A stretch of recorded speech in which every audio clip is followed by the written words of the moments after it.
நன்று கருது நாளெல்லாம் வினைசெய் கருமமே கண்ணாயிரு நினைப்பது முடியும். ஆனந்த வணக்கம் அன்பு நண்பர்களே, நம்பிக்கையின் மீது நம்பிக்கை வை வீடியோ பதிவில் இன்று ஒரு வீடியோவோடையே உங்களை சந்திக்கிறேன். இந்த வீடியோவை கவனித்து பாருங்க. ஒரு மீன், நீரில் வாழ்ந்து கொண்டிருக்கும் ஒரு மீன், நீருக்குள் ஒரு சுறாமீன் அதை துரத்தும் பொழுது நீரிலிருந்து மேலே எழும்பி நீந்துவதுதான் மீனின் உண்மைத்தன்மை. ஆனால் அது நீந்துவதை விட பறப்பதற்கு முயற்சி செய்கிறது. நீருக்குள்ளும் அதற்கு உயிருக்கு ஆபத்து தொடர்ந்து வந்து கொண்டிருக்கின்றது. அதுபோலவே நீருக்கு வெளியே பறக்கும் பொழுதும் ஒரு பறவையால் அதற்கு பிரச்சனை வருகிறது. யாருக்குத்தான் இல்லை பிரச்சனை? ஒரு உயிர், ஒரு மீன் என்பது உயிர் வாழ்வதற்கே இவ்வளவு பிரச்சனையுடன் இருக்கும் பொழுது நம் மனிதர்களோடு வாழும் பொழுது நமக்கு எவ்வளவு பிரச்சனை வரும்? பிரச்சனையை பார்த்து எதற்காக பயப்படுறீங்க? முதல்ல பிரச்சனை என்பது எதற்காகன்னு பாருங்க. நம்ம நல்லா வாழணும், சந்தோஷமா வாழணும், பெரிய கனவோட வாழணும், நிறைய சம்பாதிக்கணும், பணம், பெயர், புகழோட வாழணும்னு ஆசைப்படுறோம். அந்த ஆசைக்காக நம்ம சில விதமான முயற்சிகளை எடுக்கிறோம். அந்த முயற்சிகளில் வரக்கூடிய காரணத்திற்கான காரியங்கள் தான் பிரச்சனை. அது பிரச்சனைன்னு முதல்ல பார்க்காதீங்க. அது பிரச்சனையே இல்லை. உங்கள் கனவுகளுக்கான சவால், உங்கள் கனவுகளுக்கான சவால் தாங்க பிரச்சனையே. பிரச்சனை இதுக்கு பயப்படுறீங்க. பண பிரச்சனையா? எதனால பண பிரச்சனை வந்துச்சு? புதிய முயற்சி எடுத்தீங்க, அந்த முயற்சியில் கொஞ்சம் சறுக்கல் ஏற்பட்டுருச்சு, அதனால தானே பண பிரச்சனை வந்துருச்சு. குடும்ப பிரச்சனை, குடும்பத்தில் ஒற்றுமையாக இருக்க, சந்தோஷமாக இருக்க முயற்சி பண்ணீங்க, எதிர்பாராமல் ஏதோ ஒரு பிரச்சனை ஏற்பட்டிருக்கு, அதனால தான் குடும்பத்திலும் சிக்கல் ஏற்படுது. வாழ்வில் வரக்கூடிய அத்தனை பிரச்சனைகளிலுமே ஒரு கருத்து இருக்கின்றது. என்ன? அந்த பிரச்சனை என்பதை மீறி நாம் வளர வேண்டும் என்பதற்காகத்தான் பிரச்சனை என்பதே உருவாகிறது. நம் வாழ்வில் நமக்கு பிரச்சனை வருவதற்கு காரணம் என்ன? அந்த பிரச்சனையை விட பலம் படைத்த நம்மை மேலும் பலம் படைத்தவர்களாக ஆக்குவதற்காகத்தான் பிரச்சனையே. எனக்கு நிறைய பேர் ஃபோன் பண்ணுறவங்க, எனக்கு பண பிரச்சனை இருக்குது, தொழில் பிரச்சனை இருக்குது, எனக்கு காசே வரதில்லை அப்படின்னு சொல்கிறாங்க.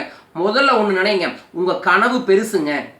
வெறும் வெந்ததை தின்று வாழக்கூடிய மனிதர்களாக இருந்தால் உங்களுக்கு பிரச்சனை வராது. உங்களுக்கு பிரச்சனை வருது அப்படின்னா நீங்கள் வளர்ந்துட்டு இருக்கீங்கன்னு அர்த்தம்.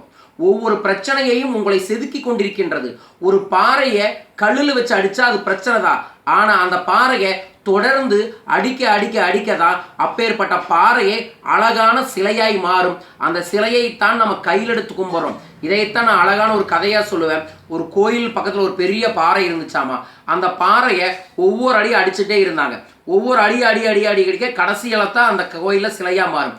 முதல் அடியில் விழுகிற கல் கோயிலில் குளக்கரையாகவும், குளக்கரையில் இருக்கக்கூடிய கல்லாகவும், இரண்டாம் அடியில் விழுகிற கல் அந்த கோயிலில் படிக்கரையாகவும், மூன்றாம் அடியில் விழுகிற கல் கோயிலில் வாசலாகவும், எந்த கல் கடைசி வரைக்கும் அடிவாங்கி வழிவாங்கி தாங்கி நிற்கிதோ அந்த கல் தான் கோயிலில் கர்ப்பகிரகத்தில் கருவறையில் இருக்கக்கூடிய உன்னதமான தெய்வமாக மாறும். அதுபோல தான் நண்பர்களே, உங்கள் வாழ்க்கையில் வரக்கூடிய ஒவ்வொரு பிரச்சனைகளும், ஒவ்வொரு சிக்கல்களும் அதை சவாலாக ஏற்றுக்கொள்ளுங்கள். இதையெல்லாம் உங்களை மேம்படுத்துவதற்காகவும் மேன்மைப்படுத்துவதற்காகவும் உங்களை சிறந்த நபர்களாய் மாற்றுவதற்காக தான். பிரச்சனையை பார்த்து பயப்படாதீர்கள். உயிர் வாழ்வதற்கே பிரச்சனையோடு வாழக்கூடிய உயிரினங்கள் இருக்கும் பொழுது நம்ம உயிர் வாழ்வதற்கே பயப்பட வேண்டிய அவசியம் இல்லை. உயிர் இருக்கிற வரைக்கும் பலமாக வாழுங்க. இதைத்தான் சுவாமி விவேகானந்தர் சொன்னார், பலமே வாழ்வு, பலவீனமே மரணம்.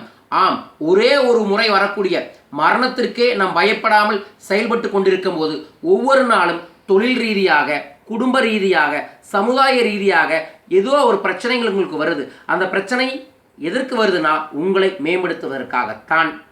இனிமேல் பிரச்சனையை கண்டு பயப்படாதீர்கள். பிரச்சனைக்கு பிரச்சனையை தாங்கள், சிக்கல்களுக்கு சிக்கல்கள் தாங்கள்.